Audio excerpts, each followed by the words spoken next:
pessoal, tudo bem? Vamos então retomando as nossas gravações acerca do marco do direito civil, falando mais especificamente sobre a lei de introdução às normas do direito brasileiro.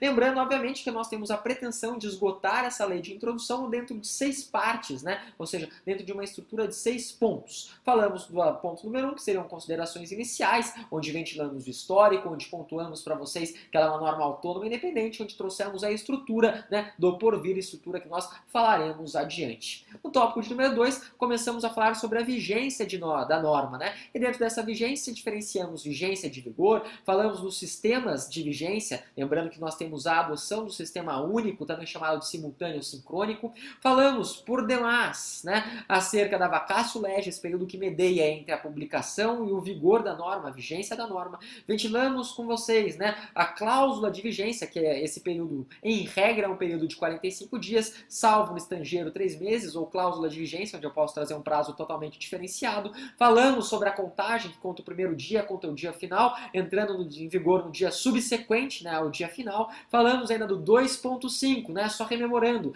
acerca, né, da lei corretiva, artigo 1º, parágrafo 3º e artigo 1º, parágrafo 4º. E no último bloco, né, falamos 2.6 sobre o fenômeno da repristinação, fenômeno esse esculpido, talhado, cunhado no artigo 2º, parágrafo 3º. A partir de agora, a partir desse momento, quero dar continuidade ao tópico de número 2 e vamos despacito, vamos no esfonse. Quero explicar com vocês, né, alguns princípios, 2.7, alguns princípios relacionados, obviamente, à vigência, né? Então, 2.7, princípios relacionados à vigência. O primeiro princípio seria o princípio da continuidade das leis. Esse princípio da continuidade das leis se encontra esculpido, talhado, no artigo 2º, né? Então, o artigo 2º, ele vai falar do princípio da continuidade da lei.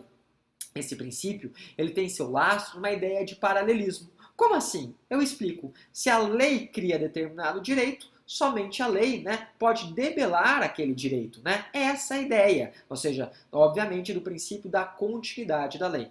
E a gente, obviamente, falará aí de revogação, né? Lembrando-se sempre que a revogação ela pode se dar de maneira expressa, como também de maneira tácita. De qualquer maneira, para esmiuçar um pouco sobre o fenômeno da revogação, nós deixaremos isso um pouco adiante, quando falarmos no nosso ponto de número 3, né? Quando nós adentrarmos, então, obviamente, no tópico acerca da eficácia das normas. Então, segura um pouco, ou como diria João Kleber, para, né? E, por enquanto, só vamos anotar o princípio. Qual que é a ideia do princípio da continuidade das leis, né? O princípio da continuidade das leis vai falar que uma lei ela vigora até que outra, então, a modifique ou a revogue. É essa a ideia desse princípio trazido, esculpido, talhado no artigo 2º e no artigo 2º, parágrafo 1º. Só uma observação aqui, e essa observação eu quero que vocês já anotem, né? Já anotem a observação, porque muitas vezes despenca nos certames. É uma observação trazida, talhada e cunhada no artigo 2º, parágrafo 2º.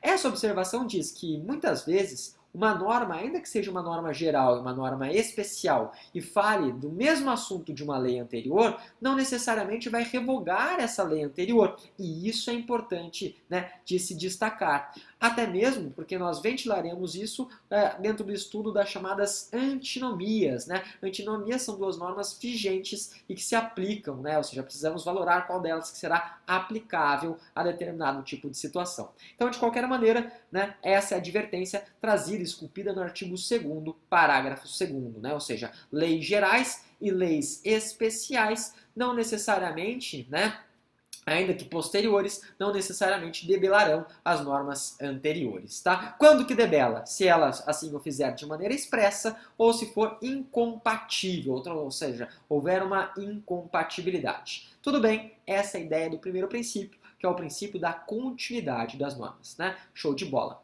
Segundo princípio, princípio da obrigatoriedade. Princípio da obrigatoriedade das leis. Esse princípio todos os estudiosos do direito conhecem, né? Muitas vezes, no primeiro ano de graduação, a pessoa já tem essa ciência.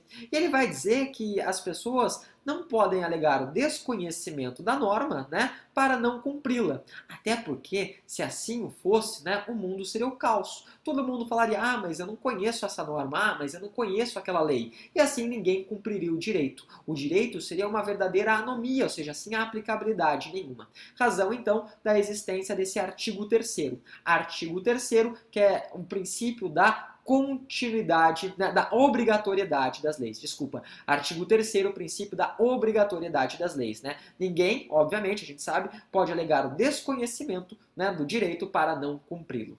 Isso tem em seu lastro, isso, né, como base, 3 justificativas. A primeira justificativa é uma presunção, né, que obviamente a gente chama isso, que seria a teoria da presunção. Nós temos uma presunção absoluta de que todos conhecem o direito, né? Então, uma presunção absoluta.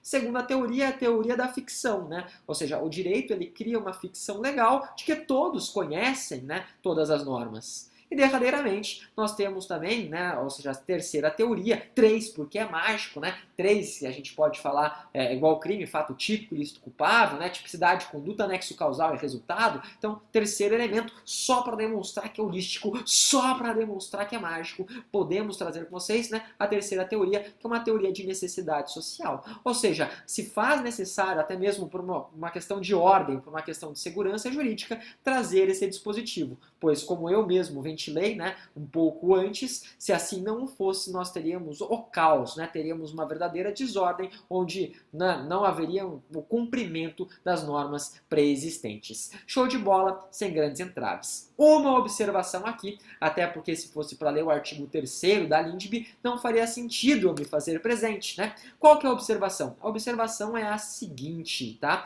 É artigo 8º da Lei das Contravenções Penais. Artigo 8º da Lei das Contravenções Penais, que muitas vezes, gente, pode surgir, né, dentro do próprio estudo da lei de introdução, dentro desse princípio aí da obrigatoriedade das leis. Sério? Sério. Por quê? Porque o artigo 8º, ele traz uma exceção. Gente, primeira coisa que é importante dizer, né? Qual que é a diferença de crime para contravenção penal? Notem, né? Crime, a gente sabe que traz 3 tipos de pena, por isso que crime é do caramba, 3 é mágico, né? Privativa de liberdade, restritiva de direitos e multa, né? Que interessante, show de bola. Em contrapartida, nós sabemos, né, que a lei das contravenções penais, ela traz a ideia da chamada prisão simples, né? Prisão simples, prof, prisão simples. Por isso que alguns doutrinadores chamam as contravenções penais do quê? De crime anão, é um crime pequenininho. Outros chamam, né, a gente sabe disso, também de crime vagabundo. E temos uma terceira nomenclatura que surge aí, que desponta em virtude do livro As Viagens de Gulliver, chamado de delito liliputiano. Liliputiano, porque Gulliver, a gente sabe, ele viaja para a terra dos liliputes, que são aquelas pessoas muito pequenininhas, né? Então, liliputiano, crime anão, crime vagabundo, em razão da sanção ali, né, do preceito secundário existente dentro da lei das contravenções penais.